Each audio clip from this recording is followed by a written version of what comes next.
સુરતમાંથી એક એવી કહાની સામે આવી છે જ્યાં પ્રેમે ધર્મની સરહદોને પાર કરી છે।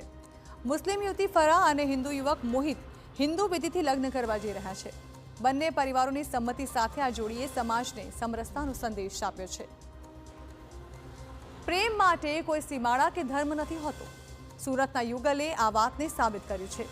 એક જ કંપનીમાં કામ કરતી ફરાહ અને મોહિત વચ્ચે મિત્રતા વધી અને મિત્રતા હવે ભવભવના બંધનમાં બદલાઈ રહી છે। વિશેષ વાત એ છે કે બંને પરિવારો આ સંબંધને ખુલ્લા દિલે સ્વીકારી રહ્યા છે।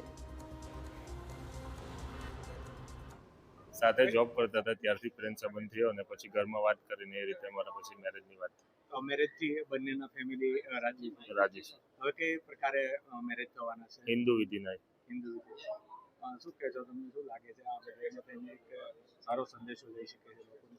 એમાં જાતિ જ્ઞાતિ જોવાની જરૂર નથી। પ્રેમ સંબંધ હોય તો પછી આ બધી વસ્તુનો કોઈ મતલબ નથી।